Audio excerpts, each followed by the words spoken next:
ओम शांति। आज 9 मार्च 2021 की साकार मुरली। आज बाबा ने कहा, मीठे बच्चे, चुप रहना भी बहुत बड़ा गुण है। तुम चुप रहकर बाप की याद करते रहो तो बहुत कमाई जमा कर लेंगे। प्रश्न, कौन से बोल कर्म संन्यास को सिद्ध करते हैं? वह बोल तुम नहीं बोल सकते। उत्तर, ड्रामा में होगा तो कर लेंगे। बाबा कहते, यह तो कर्म संन्यास हो गया। तुम्हें कर्म तो अवश्य करना है, बिना पुरुषार्थ के तो पानी भी नहीं मिल सकता। इसलिए ड्रामा कहकर छोड़ नहीं देना है। नई राजधानी में ऊंच पद पाना है तो खूब पुरुषार्थ करो। ओम शांति। पहले पहले बच्चों को सावधानी मिलती है। बाप को याद करो और वर्षे को याद करो। मन मना भव, यह अक्षर भी व्यास ने लिखा है। संस्कृत में तो बाप ने समझाया नहीं है, बाप तो हिंदी में ही समझाते हैं। बच्चों को कहते हैं कि बाप को और वर्षे को याद करो। यह सहज अक्षर है कि हे बच्चों, मुझ बाप को याद करो। लौकिक बाप ऐसे नहीं कहेंगे कि हे बच्चों, मुझ अपने बाप को याद करो। यह है नई बात। बाप कहते हैं, हे बच्चों, मुझे अपने निराकार बाप को याद करो। यह भी बच्चे समझते हैं। रूहानी बाप हम रूहों से बात करते हैं। घड़ी घड़ी बच्चों को कहना कि बाप को याद करो, यह शोभता नहीं है। जबकि बच्चे जानते हैं हमारा फर्ज है रूहानी बाप को याद करना, तभी विकर्म विनाश होंगे। बच्चों को निरंतर याद करने की कोशिश करनी पड़े। इस समय कोई निरंतर याद कर न सके, टाइम लगता है। यह बाबा कहते हैं, मैं भी निरंतर याद नहीं कर सकता हूं। वह अवस्था पिछाड़ी में ठहरेगी। तुम बच्चों को पहला पुरुषार्थ बाप को याद करने का ही करना है। शिव बाबा से वर्षा मिलता है, भारतवासियों की ही बात है। यह स्थापना होती है देवी राजधानी की, और जो धर्म स्थापन करते उसमें कोई डिफिकल्टी नहीं होती है। उनके पिछाड़ी आते ही रहते हैं। यहाँ देवी देवता धर्म वाले जो है उनको ज्ञान से उठाना पड़ता है, मेहनत लगती है। गीता भागवत शास्त्र में यह नहीं है कि बाप संगम पर राजधानी स्थापन करते हैं। गीता में लिखा है कि पांडव पहाड़ों पर चले गए, प्रलय हुई, आदि आदि। वास्तव में यह बात तो है नहीं। तुम अब पढ़ रहे हो भविष्य 21 जन्मों के लिए, और स्कूलों में यहाँ के लिए ही पढ़ाते हैं। साधु संत आदि जो भी है वो भविष्य के लिए ही पढ़ाते हैं, क्योंकि वो समझते हैं हम शरीर छोड़ मुक्ति धाम में चले जाएंगे, ब्रह्म में लीन हो जाएंगे, आत्मा परमात्मा में मिल जाएगी। तो अभी हुआ भविष्य के लिए, परंतु भविष्य के लिए पढ़ाने वाला एक ही रूहानी बाप है, दूसरा कोई नहीं। गाया हुआ भी है, सर्व का सद्गति दाता एक ही है।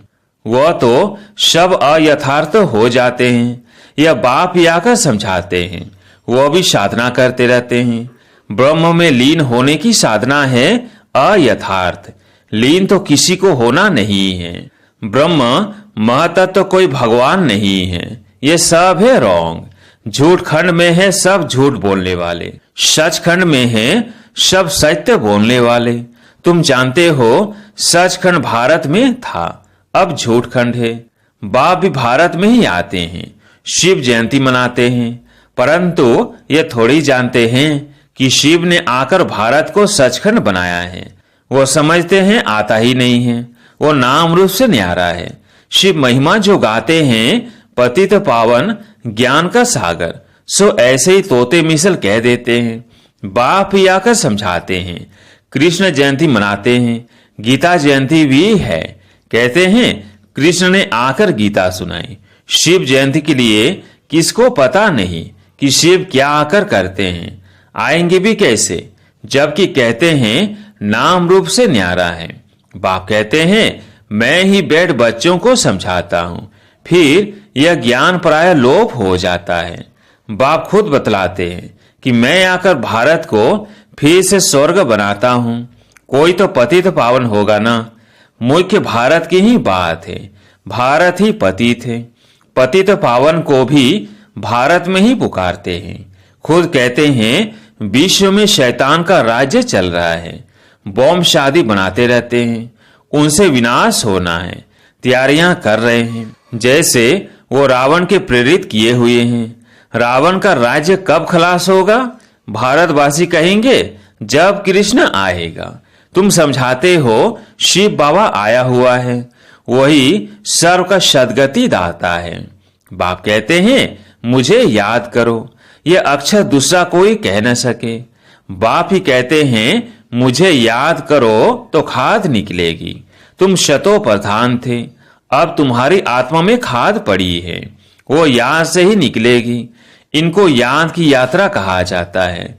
मैं ही पतित पावन हूं, मुझे याद करने से तुम्हारे विकर्म विनाश होंगे। इनको योग अग्नि कहा जाता है। सोने को आग में डालकर उनसे किचड़ा निकालते हैं, फिर सोने में खाद डालने लिए भी आग में डालते हैं। बाप कहते हैं वो है काम चिता और यह है ज्ञान चिता। इस योग अग्नि से खाद निकलेगी और तुम कृष्णपुरी में जाने के लायक बनेंगे। कृष्ण जयंती पर कृष्ण को बुलाते हैं। तुम जानते हो कृष्ण को भी बाप से वर्षा मिलता है। कृष्ण स्वर्ग का मालिक था, बाप ने कृष्ण को यह पद दिया। राधे कृष्ण ही फिर लक्ष्मी नारायण बनते हैं। राधे कृष्ण का जन्मदिन मनाते हैं। लक्ष्मी नारायण का किसको पता नहीं।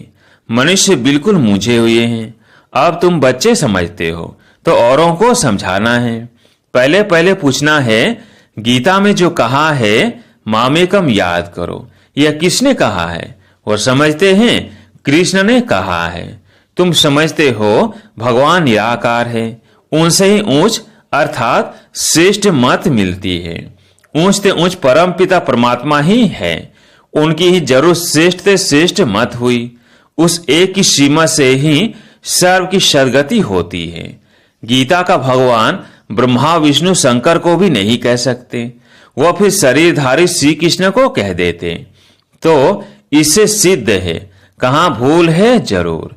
तुम समझते हो मनुष्यों की बड़ी भूल है। राजयोग तो बाप ने सिखाया है, वही पतित पावन है। बड़ी भारी भारी जो भूले हैं उन पर जोर देना है। एक तो ईश्वर को सर्वव्यापी कहना, दूसरा फिर गीता का भगवान कृष्ण को कहना, कल्प लाखों वर्ष का कहना, यह बड़ी भारी भूले हैं। कल्प लाखों वर्षों का हो नहीं सकता है, परमात्मा सर्वव्यापी हो नहीं सकता। कहते हैं वो प्रेरणा से सब कुछ करते हैं, परंतु नहीं, प्रेरणा से थोड़ी पावन बना देंगे। यह तो बाप बेट सम्मुख समझाते हैं। मामेकम याद करो, प्रेरणा अक्षर रॉन्ग है। बल कहा जाता है शंकर की प्रेरणा से बॉम्ब शादी बनाते हैं, परंतु यह ड्रामा में सारी नोंद है। इस यज्ञ से ही यह विनाश ज्वाला निकली है। प्रेरणा नहीं करते, यह तो विनाश अर्थ निमित्त बने हैं। ड्रामा में नोंद है। शिव बाबा का ही सारा पाठ है। उनके बाद फिर पाठ है ब्रह्मा विष्णु शंकर का। ब्रह्मा ब्राह्मण रचते हैं, वही फिर विष्णुपुरी के मालिक बनते हैं। फिर 84 जन्मों का चक्र लगाकर तुम आकर ब्रह्मावंशी बने हो। लक्ष्मी नारायण सो फिर आकर ब्रह्मा सरस्वती बनते हैं। यह भी समझाया है कि इन द्वारा एडाप्ट करते हैं, इसलिए इसको बड़ी मम्मा कहते हैं। वह फिर निमित्त बनी हुई है। कलश माताओं को दिया जाता है। सबसे बड़ी सितार सरस्वती को दी है, सबसे तीखी है।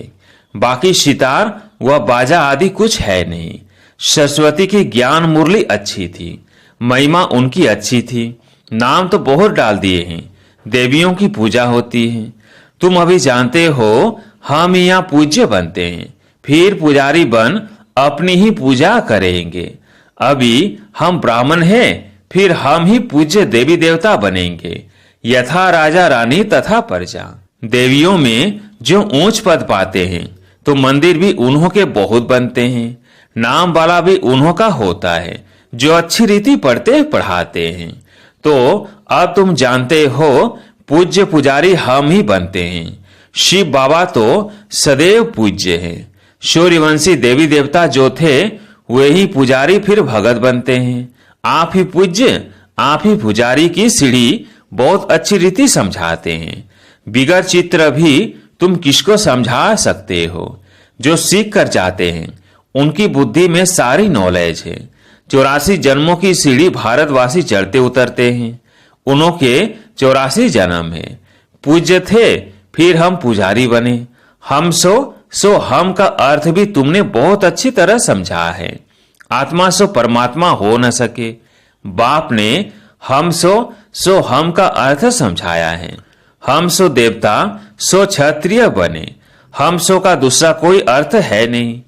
पूज्य पुजारी भी भारतवासी ही बनते हैं और धर्म में कोई पूज्य पुजारी नहीं बनते हैं। तुम ही सूर्यवंशी चंद्रवंशी बनते हो। समझाने कितनी अच्छी मिली है। हम सो देवी देवता थे। हम आत्मा निर्वाण धाम में रहने वाली है। यह चक्र फिरता रहता है। जब दुख सामने आता है तो बाप को याद करते हैं।